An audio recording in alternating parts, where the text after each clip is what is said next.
बोलघेवड्या संजय राऊतने नाशिकमध्ये येऊन शेतकऱ्यांची कळ घेण्याचा प्रयत्न केला. शेतकऱ्यांच्या काही अंश असलेल्या नाराजीवरती आपली भाकरी भाजून घेण्याकरता सगळे राजकीय पक्ष पुढे येतील याच्यामध्ये अजिबात शंका नाही. परंतु हे सगळं करत असताना शाहू फुले आंबेडकरांवरची पुस्तकं साहित्य जाळून टाका अशा पद्धतीच्या विखारी विधानांनी आपली मुलाखत स्फोटक करण्याचा संजय राऊत यांनी जो केविलवाणा प्रयत्न केलाय त्याचा मी तीव्र शब्दामध्ये निषेध करतो. संजय राऊत ज्या पद्धतीनं आपल्या एकूण मीडियाशी बोलतानाच्या वर्तनाची अधोगती होत चाललेली आहे ती आपण करत राहा. महाराष्ट्राची जनता आपल्याला सिरियसली घेत नाही, परंतु या महाराष्ट्राच्या वैचारिकतेचे मानबिंदू असलेल्या छत्रपती राजर्षी शाहू महाराज, डॉक्टर बाबासाहेब आंबेडकर आणि बहुजन नायक महात्मा ज्योतिबा फुले यांचं साहित्य जाळून टाका असं म्हणण्यापर्यंतची मजल आपली जाते. आपल्या या सगळ्याची अतिशय कीव करावीशी वाटते आणि या निधानाचा, या तुमच्या विधानाचा मी अत्यंत तीव्र शब्दामध्ये निषेध करतो. नाशिक शहर देवळाली कॅम्प पोलीस स्टेशन गुन्हा रजिस्टर 156/26 या केसमध्ये आरोपी निदा खान यांचा जामीन माननीय न्यायालयाने फेटाळलेला होता. नाशिक शहर पोलीस व छत्रपती संभाजीनगर शहर पोलीस यांच्या जॉईंट ऑपरेशन मध्ये काल आरोपी निदा खान यांना छत्रपती संभाजीनगरच्या नरेगाव या परिसरातून ताब्यात घेण्यात आलेला आहे. तसेच नरेगाव परिसरातील स्थानिक नगरसेवक मतीन मजीद पटेल यांनी त्यांना आश्रय दिल्याचे निष्पन्न झालेलं आहे व त्यांना या गुन्ह्यामध्ये आरोपी करण्यात आलेला आहे. मी छत्रपती संभाजीनगर यांचे पोलीस आयुक्त प्रवीणजी पवार त्यांनी दिलेल्या सहकार्याबद्दल त्यांचे आभार मानतो.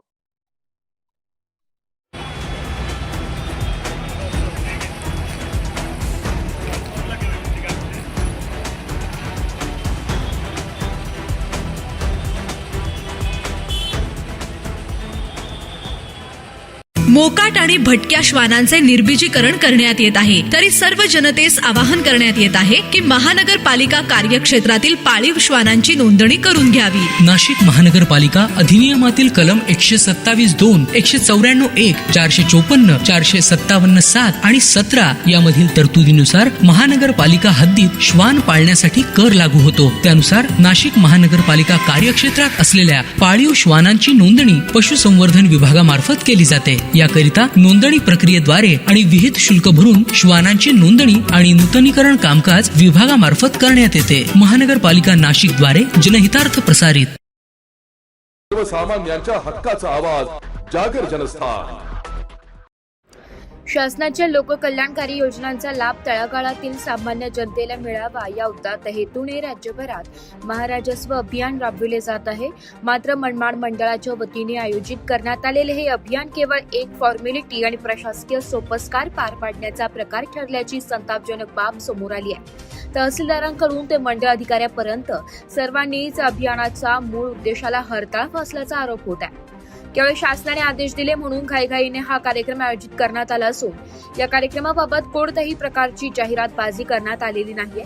याशिवाय ज्या लाभार्थ्यांना लाभ होईल अशा लोकांना तर याबाबत काहीच माहिती नसल्याचा धक्कादायक प्रकार समोर आलाय.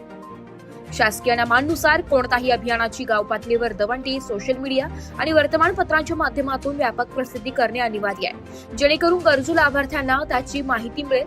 मात्र मनमाडमध्ये तहसीलदारांनी आणि संबंधित मंडळ अधिकाऱ्यांनी जाणीवपूर्वक प्रसिद्धी टाळल्याचं दिसून येत आहे. अनेक लाभार्थ्यांना अशा प्रकारचे काही अभियान सुरू आहे याची पुसटशी कल्पनाही नाहीये. जागर जनस्थानसाठी प्रतिनिधी अमीन शेख, मनमाड. घराची जागा 500 स्क्वेअर फीट पर्यंत आम्ही त्यांना मंजूर करणार आहोत. त्यांचं बांधकाम झालेलं असेल, त्याचं पुढे छोटं शॉप असेल, पाठीमागे घर असेल, अशा सुद्धा व्यक्तीला 1500 स्क्वेअर फीट पर्यंत आम्ही त्याला घरकुलाचं त्या जागेचा 7/12 त्याच्या नावावर करून देणार आहोत. अत्यंत खूप चांगल्या अशा या लोकोपयोगी योजना आलेल्या आहेत, त्याचा लाभ घ्यावा. 1500 स्क्वेअर फीट पेक्षा जर जास्त असेल तर त्याचा आर्थिक अमानत आम्ही काढून टाकणार आहोत. 500 ते 1500 स्क्वेअर फीट पर्यंत घरकुलच्या साठी 7/12 नोंद ही आपण करणार आहोत. पण प्रमुख अट आहे त्याचं 1 जानेवारी 2011 पूर्वीचं अतिक्रमण पाहिजे. त्याच्यानंतरचं अतिक्रमण असेल तर ते नियमाकुल करता येणार नाही. धन्यवाद. सूत्रधार सर पुढे घेतात काय? सर्वसामान्यांच्या हक्काचा आवाज जागर जनस्थान.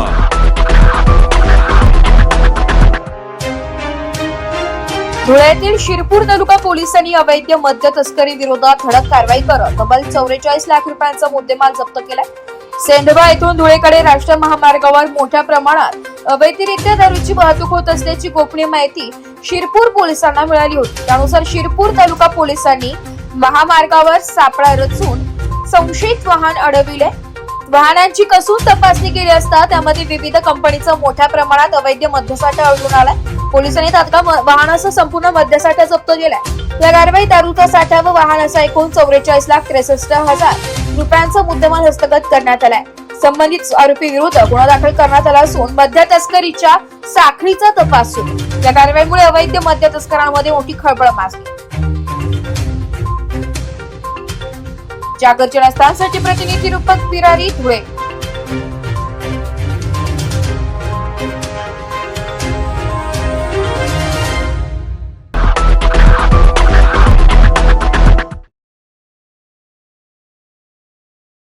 सर्वसामान्यांच्या हक्काचा आवाज जागर जनस्थान.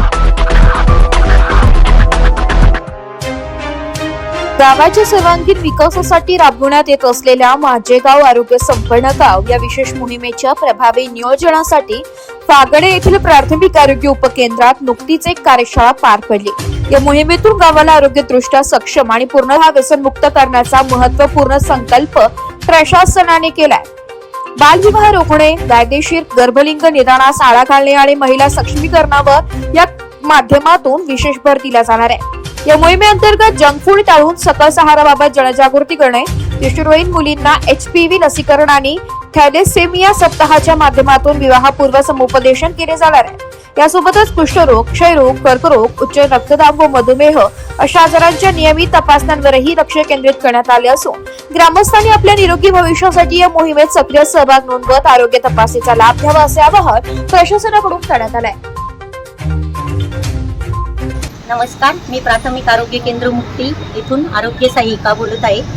प्राथमिक आरोग्य केंद्र मुक्ती अंतर्गत फागणे उपकेंद्र येथे आज दिनांक 8 मे 2026 रोजी माझे गाव आरोग्य संपन्न गाव या मोहिमेअंतर्गत 1 एप्रिल 2026 पासून ते 31 मार्च 2027 अंतर्गत ही मोहीम साजरी केली जाणार आहे.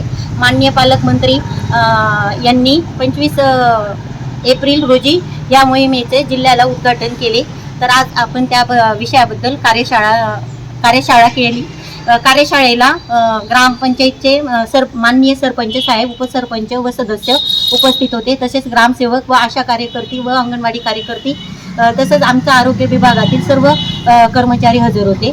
यातील प्रामुख्याने आपल्याला गावात जे कार्यक्रम मोहिमेअंतर्गत राबवायचे आहेत त्यामध्ये आपल्याला बालविवाह तसेच कमी वयाची माता नोंदणी व्हायला नको याकडे आपल्याला कटाक्षाने काळजी घ्यायची आहे. त्यानंतर आपल्याला गावात कुठल्याही प्रकारे आपल्याला फागणे हे गाव व्यसनमुक्त करायचे आहे.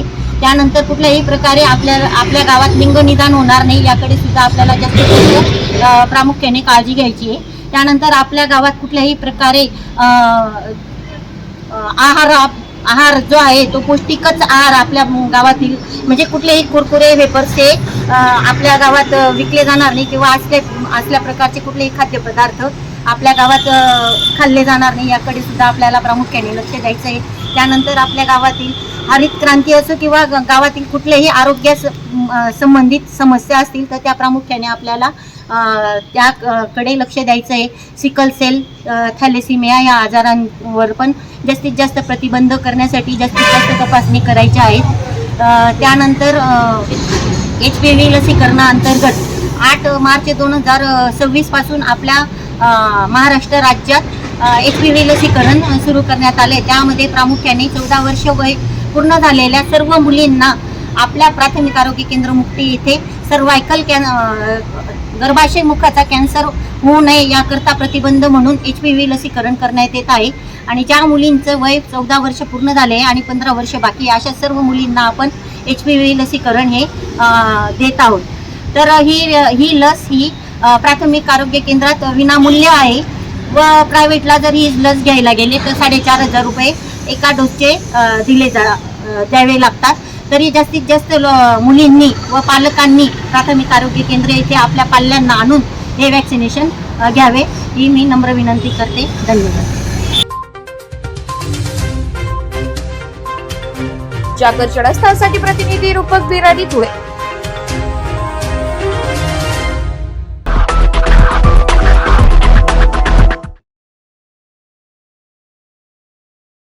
एक बात कह दूं, ये वीडियो हर किसी के लिए नहीं है.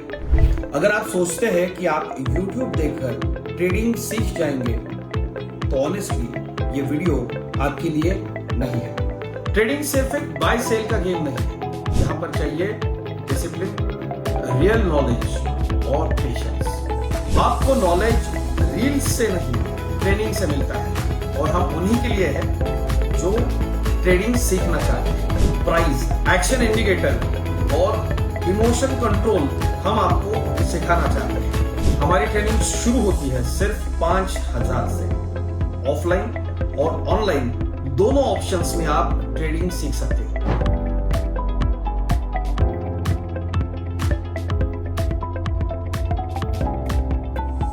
अगर 5,000 इन्वेस्ट करने में प्रॉब्लम है तो फिर ट्रेडिंग में करियर करने का आइडिया छोड़ दीजिए. अगर आप सीरियस हो, ट्रेडिंग के स्किल को बिल्ड करना है, साइड इनकम बनाना है, आपका फ्यूचर सिक्योर करना है तो स्क्रॉल मत करो. फॉर्म भरिए, ट्रेनिंग लीजिए और सही तरीके से ट्रेडिंग के अपने स्किल्स को बेटर कीजिए.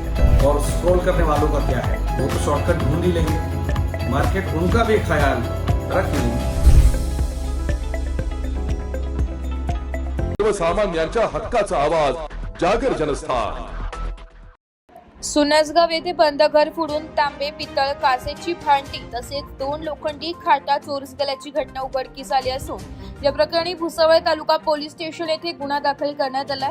पोलिसांनी दिलेल्या माहितीनुसार फिर्यादी दिलीप मुरलीधर पाटील, वर्ष 69, व्यवसाय शेती, राहणार Indira housing society, Nashik road, Nashik, हे मूळचे सुनसगाव तालुका भुसावळ येथील रहिवासी आहे. त्यांच्या मालकीचे सुनसगाव येथील घर क्रमांक 169 मधील वरच्या मजल्यावरील घरात अज्ञातरित्या प्रवेश करून चोरी करण्यात आल्याची तक्रार त्यांनी दाखल केली आहे. 1 ऑक्टोबर 2025 रोजी सकाळी 10 वाजेपासून ते 4 मे 2026 रोजी सकाळी 9 वाजेदरम्यान ही घटना घडल्याचं फिर्यादीत नमूद करण्यात आलंय. आरोपीने घराच्या दरवाजाचा कोंडा तोडून एका बाजूने उघडून कडी काढली व घरात प्रवेश करून घरातील वडिलोपार्जित तांबे, पितळ, काचेची भांडी तसेच 2 लोखंडी खाटासह एकूण सुमारे 41,000 रुपयांचा ऐवज चोरून नेल्याचा संशय व्यक्त करण्यात आला. या प्रकरणी अजिंक्य राजेंद्र चौधरी, राहणार सुनसगाव, तालुका भुसावळ याच्या विरुद्ध भारतीय न्याय संहिता BNS कलम 331(4), 331(3), 305(1) अन्वये गुन्हा दाखल करण्यात आलाय. या गुन्ह्याचा पुढील तपास police head constable Dheeraj Mandlik करीत आहे. जागर जनस्थानसाठी प्रतिनिधी सुमित निकम, भुसावळ. सर्वसामान्यांच्या हक्काचा आवाज जागर जनस्थान. मनमाड येथून साईबाबा हायवे पेट्रोलियमकडे 12,000 लिटर इंधन घेऊन जाणारा अनुष ट्रान्सपोर्टचा टँकर दहिवेल शिवारात भीषण अपघाताचा बळी ठरलाय. काँग्रेस जिल्हा ग्रामीण अध्यक्ष प्रवीण चौरे यांच्या मालकीचा हा टँकर जात असताना समोरून येणाऱ्या वाहनाने हुलकावणी दिली, ज्यामुळे चालकाचं नियंत्रण सुटून टँकर शेजारील झाडावर जोरदार आदळला. टँकर पलटी झाला नसला तरी जाण्याच्या धडकेने टाकीचा काही भाग कापला गेल्याने हजारो लिटर पेट्रोल डिझेलची मोठी गळती झाली आहे. इंधन वाहत असल्याची बातमी समजता स्थानिक नागरिकांनी बाटल्या आणि कॅन घेऊन इंधन गोळा करण्यासाठी मोठी गर्दी केली होती. घटनेची गंभीरता लक्षात घेता DYSP संजय भांबरे, साक्रीचे PI दीपक वळवी आणि पोलीस कर्मचाऱ्यांच्या ताफ्याने तातडीने घटनास्थळी गाठून जमावाला पांगवलाय. तसेच महसूल विभागाचे अप्पर तहसीलदार AP पेंढरकर यांनीही घटनास्थळी धाव घेत परिस्थितीचा आढावा घेतला. इंधन गळतीमुळे आगीचा मोठा धोका निर्माण झाल्याने साक्री आणि पिंपळनेर येथून अग्निशमन दलाच्या 2 गाड्या तात्काळ पाचारण करण्यात आल्या होत्या. प्रशासनाच्या या तत्परतेमुळे आणि कडेकोट पोलीस बंदोबस्तामुळे मोठी दुर्घटना टळली असली तरी हजारो लिटर इंधन मात्र वाया गेल्या. Bite Sanjay Bhambale, DYSP. Bite Vijay Pawar, petrol pump मालक. जागर जनस्थानसाठी प्रतिनिधी रूपक बिरारी, धुळे. आज दिनांक 8 मे रोजी साधारण सकाळी 10:30 पावणे 11ला कंट्रोलला कॉल आला की अशी पिंपळनेर ते दहिवेल रोडवर एक पेट्रोलचं टँकर पलटी झालेलं आहे अशी माहिती मिळताच आमचे पिंपळनेरचे पोलीस अधिकारी PSI शेवाळे, साक्रीची PI वळवी आणि काही PSI रौंदळ असे स्टाफ या ठिकाणी हजर झाले. घटना ठिकाणी टँकर नंबर MH 41 AU 3377 हे मध्यभागी क्रॅक झाल्याने पेट्रोल लिकेज चालू होतं. त्यामुळे दोन्ही बाजूनी ट्रॅफिक पोलीस आणि लोकल पोलीस डायव्हर्शन केलेलं आहे. स्वतः आम्ही या ठिकाणी तहसीलदार पेंढारकर साहेब आम्ही हजर आहोत आणि आता पेट्रोलियमचे अधिकारी, हिंदुस्थान पेट्रोलियमचे अधिकारी मनमाडून निघालेले आहे. क्रेन आणि काही टेक्निकल स्टाफनी आम्ही ते प्रोसिजर करून सुरक्षित ठिकाणी ते बाजूला करणार आहोत. सर्वसामान्यांच्या हक्काचा आवाज जागर जनस्थान. वीज निर्मिती केंद्र अंतर्गत येणाऱ्या दीपनगर कामगार वसाहतीतील झाडांच्या मोजणीसाठी तब्बल 77 लाख रुपयांचा खर्च दाखवण्यात आल्याचा धक्कादायक आरोप समोर आलाय. विशेष म्हणजे या ठिकाणी प्रत्यक्ष झाडांची लागवडच झालेली नाहीये. त्या परिसरातील झाडांची मोजणी करण्यासाठी एवढा मोठा निधी खर्च करण्यात आल्याचा दावा होत असल्याने परिसरात मोठी चर्चा रंगली आहे. दीपनगर कामगार वसाहतीमध्ये नेमकी किती झाडे आहेत, त्यांची संख्या, स्थिती आणि देखभाल यासाठी प्रशासनाकडून स्वतंत्र टेंडर प्रक्रिया राबवण्यात आल्याची माहिती समोर आली आहे. या टेंडरची एकूण किंमत सुमारे 77 लाख रुपये असल्याचं सांगितलं जात आहे. मात्र अनेक ठिकाणी प्रत्यक्ष झाडांची लागवडच नसताना एवढा खर्च कसा करण्यात आला असा सवाल नागरिक आणि कामगार संघटनांकडून उपस्थित केला जातोय. स्थानिक नागरिकांच्या मते काही वसाहतींमध्ये मोजणीसाठी दाखवलेली झाडे प्रत्यक्षात अस्तित्वातच राहिली. त्यामुळे हा प्रकार केवळ आर्थिक अनियमिततेचा नसून प्रशासनाच्या कार्यपद्धतीवरही प्रश्नचिन्ह निर्माण करणारा असल्याचं बोललं जात आहे. या प्रकरणात संबंधित अधिकाऱ्यांकडून अद्याप अधिकृत स्पष्टीकरण देण्यात आलेलं नसलं तरी संपूर्ण टेंडर प्रक्रियेची चौकशी करण्याची मागणी जोर धरत आहे. सार्वजनिक निधीचा अपव्यय झाला असल्यास दोषींवर कठोर कारवाई करावी अशी मागणी विविध सामाजिक संघटना आणि कामगारांकडून केली जात आहे. दरम्यान या कथित गैरव्यवहारामुळे भुसावळ वीज निर्मिती केंद्र प्रशासन पुन्हा एकदा वादाच्या भोवऱ्यात सापडले असून आगामी काळात या प्रकरणाची सखोल चौकशी होण्याची शक्यता व्यक्त केली जाते. बातमी संदर्भात जनसंपर्क अधिकारी संदीप वाघ यांना संपर्क केला असता त्यांनी कुठलाही प्रतिसाद दिला नाहीये. जागर जनस्थानसाठी प्रतिनिधी सुमित निकम, भुसावळ.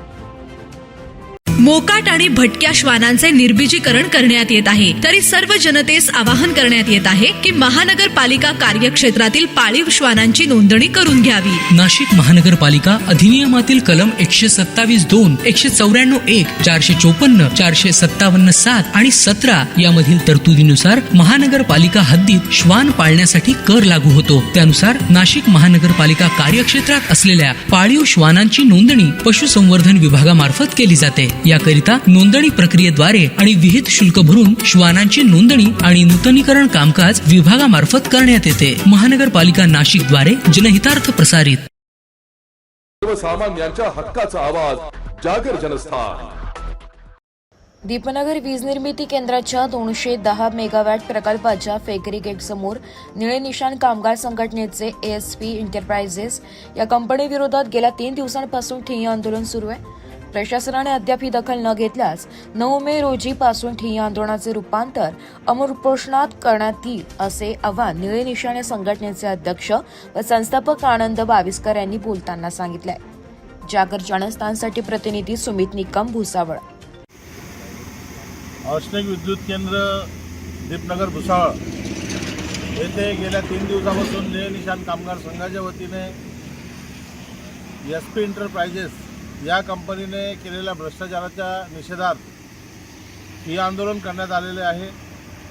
आज 3 दिवस झाले, परंतु आम्हाला असं प्रकर्षाने जाणवलं की दीपनगर प्रशासनातले काही अधिकारी SP एंटरप्राइजेस या कंपनीला पाठीशी घालायचं काम करत आहे. त्यांनी जो भ्रष्टाचार केलेला आहे त्या संदर्भात आमच्याजवळ अनेक पुरावे असूनसुद्धा अधिकाऱ्यांनी SP एंटरप्राइजेसच्या ठेकेदाराचे पाठराखण केलेले आहे. म्हणून त्याच्या निषेधार्थ आमचं जे ठिय्या आंदोलन होतं त्या ठिय्या आंदोलनाचं रूपांतर दिनांक 9 मे 2026 पासून आम्ही आमरण उपोषणात करणार आहे.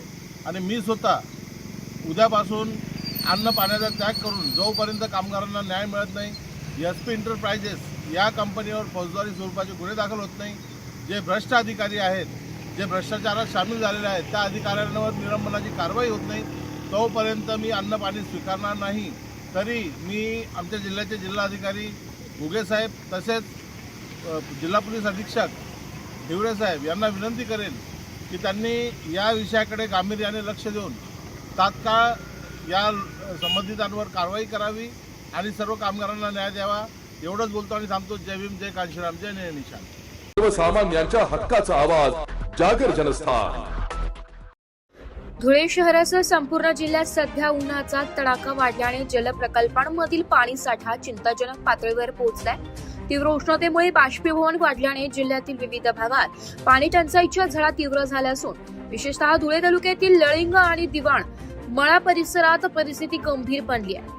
या भागात पिण्याचे पाणी वेळेवर उपलब्ध होत नसल्याने ग्रामस्थांना पाण्यासाठी मोठी कसरत करावी लागत आहे. गावातील सार्वजनिक विहिरींवर पहाटेपासूनच महिला आणि नागरिकांच्या लांबच लांब रांगा पाहायला मिळत असून पिण्याच्या पाण्यासाठी सुरू असलेली ही पायपीट प्रशासनाच्या नियोजनावर प्रश्नचिन्ह उपस्थित करीत आहे. दुसरीकडे जिल्हा प्रशासनाने पाणी टंचाईवर मात करण्यासाठी तब्बल 2 कोटी रुपयांचा टंचाई निवारण आराखडा तयार केला असला तरी प्रत्यक्षात मात्र अद्याप ठोस उपाययोजनांची अंमलबजावणी झालेली दिसत नाहीये. दिवाणमळा येथील नागरिकांनी गावातील जलकुंभातून नियमित आणि वेळेवर पाणी पुरवठा करण्याची मागणी लावून धरली आहे.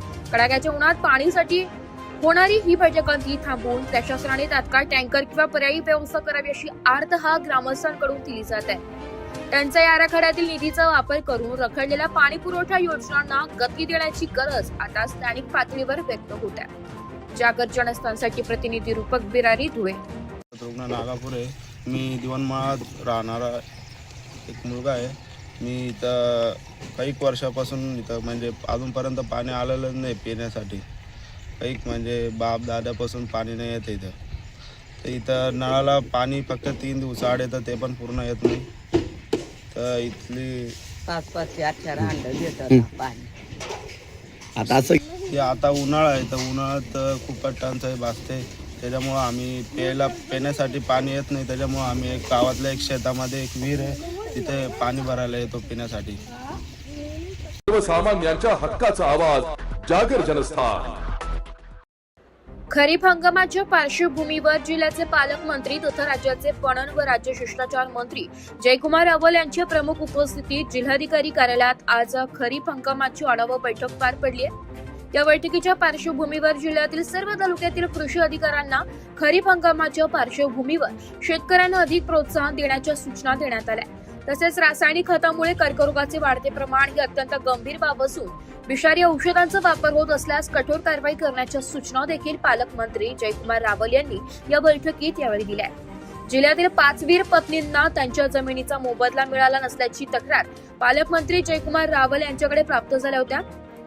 या पार्श्वभूमीवर तात्काळ पालकमंत्र्यांनी सूचना देत त्यांना जमिनीचा मोबदला देण्याच्या सूचना दिल्यानंतर पुढील 8 दिवसात हा प्रश्न मार्गी लागल्याची माहिती पालकमंत्री जयकुमार रावल यांनी यावेळी दिली.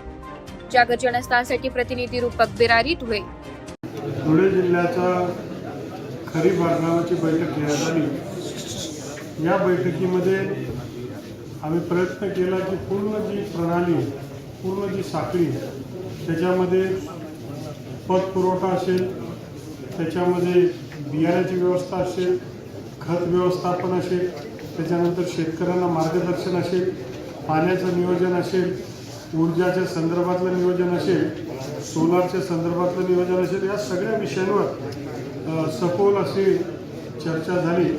आणि या माध्यमातून धुळे जिल्ह्यातील सगळ्या तालुक्यामध्ये एक डिटेल्ड प्लॅन हा तयार करण्यासंदर्भातल्या सूचना दिल्या. त्याच्यामध्ये प्रत्येक एरियानिहाय, एकरनिहाय किती आपण काय काय पेरणार आहे याच्या संदर्भातलं टार्गेट आपण तयार करण्याचं सांगितलं. त्याचबरोबर खताचं प्रमाण हे कमी करण्यासंदर्भातलं एक टार्गेट आपण ठेवलं पाहिजे, तेही आम्ही याच्यावर चर्चा केली. एक गोष्ट जी आम्हाला मोठी धक्कादायक वाटली की आमच्याकडे जे पिकं आहे त्याचं उदाहरण तर कापूस घेतलं तर कापसामध्ये जगाच्यामध्ये सरासरी 750 किलो प्रति हेक्टर ही कापसाची एक सरासरी आहे आणि धुळे जिल्ह्याची मात्र 301 आहे. म्हणजे भारताची जगाची 750 आहे, भारताची त्याची जवळपास 50% म्हणजे 460च आहे. महाराष्ट्राची 348 आहे आणि धुळे जिल्ह्याची 301 आहे. आणि मग आपण मागे पडतोय.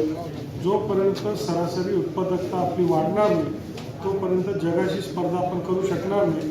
तर धुळे जिल्ह्याने ह्या वर्षी 30% आपला उत्पादकता वाढवण्यासंदर्भात एक प्लॅनिंग करावं आणि त्यावर टार्गेटेड अंमलबजावणी करावी अशा प्रकारचं मी त्यांना सूचना दिली. आम्ही धुळे जिल्ह्यामध्ये बघितलं तर साधारणतः जवळपास 7.5 लाख हेक्टर जमीन आहे. त्यातील 2 लाख ही आमच्या फॉरेस्ट डिपार्टमेंटची, इतर आमची साधारणतः 2-2.5 लाख इतर म्हणजे शहरं आणि इतर कामाची. तर उरलेली जी 4,37,000 एकर जमीन आहे त्याच्यामधलं केवळ 3,77,000 याच्यावरच पेरणी होते. म्हणजे जवळपास 70,000 एकरवर कुठल्याच प्रकारची पेरणी किंवा कुठल्या प्रकारची शेती होत नाही. आम्ही असा विचार केला की ह्या वर्षी खोलवर जाऊन का पेरणी होत नाही, तिथे काही खडकाळ भाग आहे का, तिथे काय अडचणी आहे का, तिथे कोणी गरीब शेतकरी त्याला पतपुरवठा नाही आहे का, पिण्याच्या किंवा पाण्याच्या सिंचनाच्या पाण्याची व्यवस्था नाही आहे का, काय अडचणी आहे हे मायक्रो लेवलवर जाऊन विचार करण्यासंदर्भात आम्ही त्याच्यावर सूचना दिल्या. आणि धुळे जिल्ह्यामध्ये जवळपास 3,75,000 एकर ही खरीपमध्ये पेरणी होते. रब्बीमध्ये मात्र 1,62 हेक्टर 1,62,000 हेक्टरच होत असते.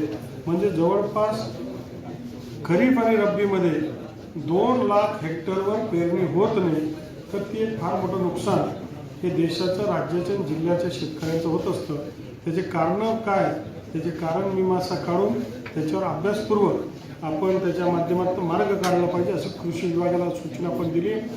एकंदरीत बियाणापासून तर खतापासून तर नियोजनपासून तर ऊर्जापासून पाण्यापासून तर विक्रीच्या पणनपर्यंत मार्केटच्या जाईपर्यंत ही सारी प्रणालीचा आढावा घेण्यात आला आणि त्या सगळ्यांची तयारी करण्यासंदर्भातली सूचना देण्यात आली.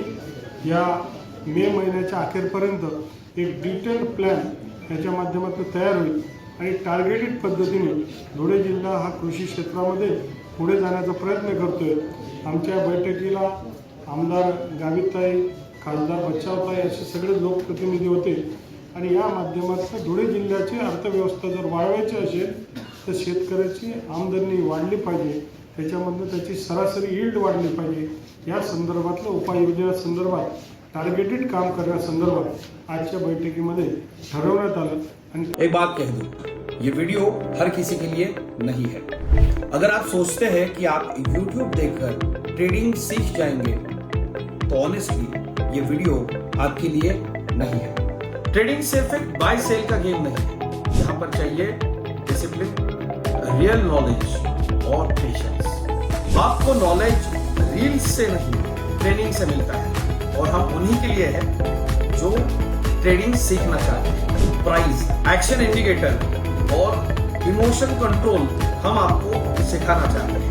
हमारी ट्रेनिंग शुरू होती है सिर्फ 5,000 से. ऑफलाइन और ऑनलाइन दोनों ऑप्शंस में आप ट्रेडिंग सीख सकते हैं.